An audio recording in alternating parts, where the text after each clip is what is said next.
Hey guys, welcome to the Liberal Hive Mind, a channel solely focused on exposing the abundant hypocrisy of the left. Well, I'm not totally confident in this statement, but I will tell you I'm getting increasingly more and more confident that this is exactly what's happening. I believe at this point, late in August, the Kamala campaign has officially peaked. Yes, I know we're seeing Gallup polls suggesting Democrats are incredibly enthused, and of course we're seeing headline after headline suggesting Kamala Harris's momentum here is unstoppable. But of course I don't really care too much for the headlines, I care more for the facts, the details, the data, and especially the crosstabs. You know, again, I'm doing the same thing here. It's time to rain on the Kamala campaign parade. It's time for a reality check. Kamala's numbers keep getting worse and worse and worse, and let's have a conversation about that. We got some stuff to get into, so let's roll the tape.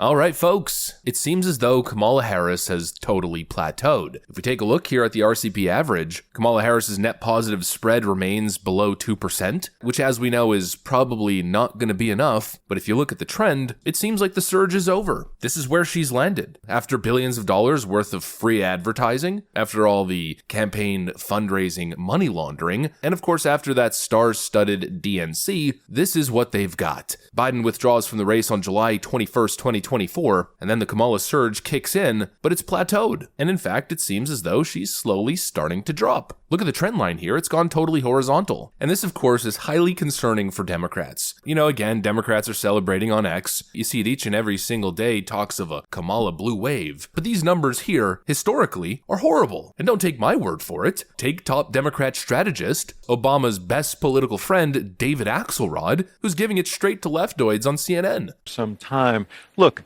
she has made extraordinary progress. We were all in Milwaukee a month ago, and, you know, there was euphoria there and a sense that this race was over, that they were going to win by a landslide, perhaps sweep in big majorities in the House and Senate, and things have changed dramatically.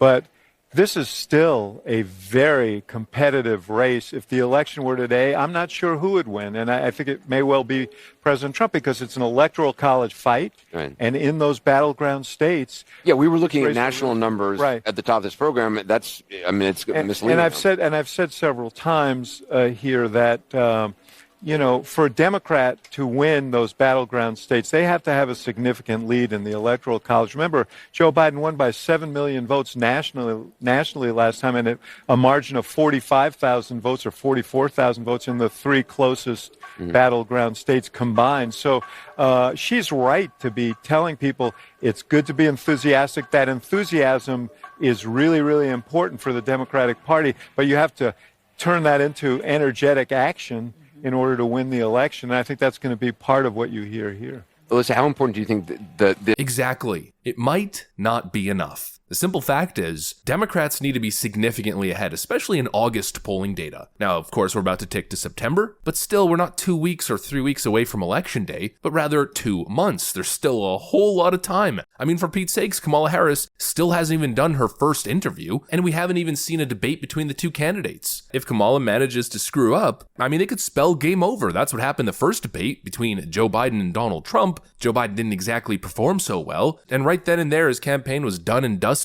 Kamala Harris right now is in a bad position even when analyzing her best polling results. The best results she's had from reputable pollsters is a +4 nationally. +4 in the Electoral College on actual election day, that could be a win for Democrats. +4 in early polling ahead of election for a Democrat doesn't necessarily translate to an Electoral College victory. And in many of these polls, it shows Kamala up +4 nationally, but then losing in a lot of the swing states or right within the margin of error, which again is not a comfortable position to be in if you're a Democrat. Democrats need to be polling nationally 6 to 8 points ahead on the average during this time to even stand a chance. Joe Biden was ahead 6 to 7 points on average during this time last election cycle, and he only won, in a very interesting election circumstance, let's call it, by 40,000 votes. It's not time to get demoralized. Obviously, that's what their intention is. They want you to pack your bags, give up, wave the white flag, drop Donald Trump, and reform the Republican Party. That's what I keep seeing all over X. All the talking heads keep saying it's time to drop Trump and bring back the Republican Party of old. Donald Trump can't win an election, they say. You should have gone with Ron DeSantis. Don't give in to it. It's an obvious demoralization campaign. I think maybe people got too used to being in the lead. In the Trump versus Biden rematch, Biden wasn't only doing poorly, Biden was doing historically bad for a Democrat candidate. It looked like a no-win situation. I mean, polling behind Donald Trump by significant digits in every single swing state, nationally, and even in places like Virginia. Maybe we got used to being in that position. I think a lot of people forgetting that Donald Trump won in 2016 while polling behind Hillary Clinton by 8 points. The outlook is not so bad. In fact, personally, from my perception, my view remains relatively bullish. Do I know for certain that Donald Trump is going to overperform relevant to these results? No. Look, it is possible that he loses, possible that people are dumb enough to fall for the Kamala scam, but overall, as a whole, I'm not all that concerned. And I'm saying this specifically because the numbers continue to tighten. Emerson College just teamed up with The Hill, releasing all kinds of swing state poll results, and every single race is well within the margin of error. Sure, this poll is showing some concerning results in Georgia and Michigan, but if I was the Trump camp, I'd be pretty happy with what they're finding in Pennsylvania and Wisconsin. Not to mention The Hill's polling methodology has tended to overestimate Democrat support. So if the Hill polling data is looking like this 2.5 or 2 months ahead of the election, it's really not so bad. I'd be more worried as a Democrat than a Republican. Not to mention, of course, that's not the only poll. We've also got new Rust Belt polling released by Fabrizio Polling Data showing Trump up in Michigan, up in Pennsylvania, but down in Wisconsin. Newsflash, if Trump wins Michigan and Pennsylvania, this election's a wrap. Fabrizio, of course, is a right-wing polling outlet. I personally trust their methodologies a lot more than,